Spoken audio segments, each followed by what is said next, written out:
Voici comment enfin aimer ton célibat et ne plus le subir. Bonjour à vous mesdames, j'espère que vous allez bien et bienvenue sur ma chaîne YouTube S'aimer plus, dans laquelle aujourd'hui je vais vous donner mon conseil de coach en amour, mais aussi de femme, pour justement apprendre à aimer, accepter, apprécier votre célibat et ne plus justement être cette femme seule depuis des années qui a presque tendance à communiquer une forme d'anxiété de rester seule et qui a du mal justement à accepter sa solitude affective, et ce qui peut aussi la pousser à communiquer une certaine forme de peur et donc de choses qui peuvent être limitantes pour elle dans ses rencontres. Je me présente, je m'appelle Chloé Mercart, je suis coach et psychopraticienne dans les relations amoureuses et je suis spécialisée dans l'accompagnement de la dépendance affective et dans le renforcement de l'estime de soi grâce à la programmation neurolinguistique et à l'hypnose ericksonienne. Si vous n'êtes pas encore abonné à la chaîne YouTube, je vous invite à le faire maintenant en cliquant sur le bouton rouge s'abonner en bas à droite de cette vidéo et en activant la cloche des notifications pour recevoir tous les matins une vidéo sur les relations amoureuses et sur l'estime de soi. J'ai également mis à votre disposition une formation offerte qui s'appelle « Incarner la femme sensationnelle, lumineuse et unique qui l'épousera » et qui correspond totalement à votre situation, c'est-à-dire « je suis seule », je veux trouver l'amour, je veux me valoriser et en même temps je veux pas non plus être une femme dépendante, donc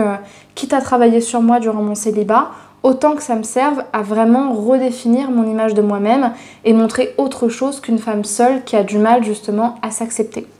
Pour pouvoir vous procurer cette formation, je vous invite à aller dans la description de la vidéo, à cliquer sur le lien qui correspond à la formation, à remplir le formulaire et ensuite vous la recevrez directement par mail.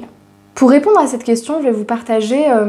une pensée, une croyance, ou en tout cas je dirais plutôt une intention, une sorte de mantra, ou en tout cas quelque chose qui m'a aidé à traverser ma période de célibat de plusieurs mois quand j'ai subi ma dernière rupture amoureuse qui avait été très très difficile, ou encore c'était encore une fois cette histoire de schéma où j'essaye de plaire aux hommes et j'essaye de pas être seule, mais malheureusement j'attire des hommes à moi qui me correspondent pas. Et où je me disais, mais en fait, je répète tellement les mêmes trucs que je rencontrerai jamais personne. Et là, je sais pas justement qui je vais rencontrer dans la suite, je sais pas quand est-ce que ce sera, je sais pas si je vais rester seule pendant les 10 prochaines années, je sais pas si je pourrais avoir la vie que je veux, faire la vie que je veux avec quelqu'un, etc., etc. Et c'est vrai qu'à ce moment-là, non seulement il y avait la douleur de la rupture, mais en plus de ça, la peur d'être une femme seule et de se dire, est-ce que je vais retrouver quelqu'un ? Et moi, ce qui m'a aidée à ce moment-là, et c'est ce que je voudrais vous partager aujourd'hui, ça a été de prendre l'extrême possible, parce qu'il y a des personnes qui fonctionnent aussi à l'extrême et au pire scénario, en me disant, au pire du pire, je rencontrerai jamais personne. Je vais partir du principe que de toute façon, je vais rester seule toute ma vie, puisque selon mes croyances du moment, c'était pas possible de rencontrer quelqu'un, soit j'étais pas assez bien, soit c'est les hommes qui me correspondaient pas. Donc je me suis dit, pars du principe que de toute façon tu vas rester seule. Donc si on part du principe que tu vas jamais rencontrer personne dans le pire des cas, comment tu peux faire maintenant pour te sentir bien ? Et le fait de partir du pire scénario m'a fait me réaliser que de toute façon, si moi j'acceptais pas la situation et que j'appréciais pas les moments que j'étais en train de passer, ça allait être très long. Mais alors vraiment très très long. Et surtout j'allais bien m'ennuyer pour pas dire autre chose. Donc je dis pas que c'est quelque chose qui va forcément vous rassurer que de vous dire ça,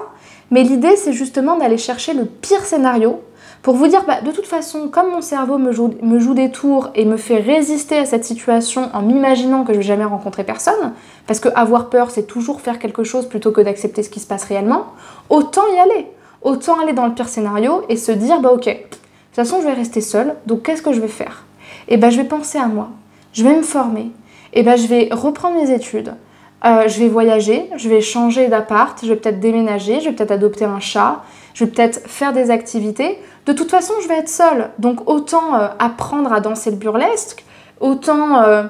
je sais pas moi, faire des choses que j'aurais jamais imaginé faire quand j'étais avec ces personnes-là, peut-être parce que c'était pas accepté.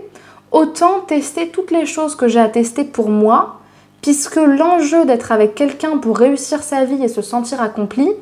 n'est peut-être pas envisageable, ou en tout cas pas cette manière-là.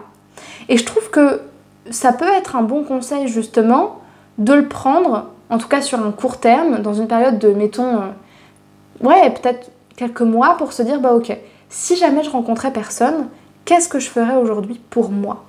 Parce que le problème dans la dépendance affective, c'est de vivre par procuration à travers une relation, de vivre à travers l'autre, de se dire que seul l'autre pourra nous accomplir en tant qu'individu. Donc quand on change justement le curseur et quand on le remet sur nous par obligation, bah peut-être que ça va justement faire changer votre stratégie et vous faire agir différemment par rapport à ça. Donc dites-moi en commentaire si c'est justement une sorte de réflexion ordalique à l'extrême qui peut justement vous aider et qu'est-ce que ça vous inspire justement ce type de fonctionnement-là mental pour justement vous dire ok bah ça me permet d'enlever l'enjeu de l'autre et donc de me recentrer sur moi. Dites-le moi dans les commentaires, laissez-moi un pouce vers le haut si vous sentez que ce type de vidéo vous a servi et que vous avez envie que je continue.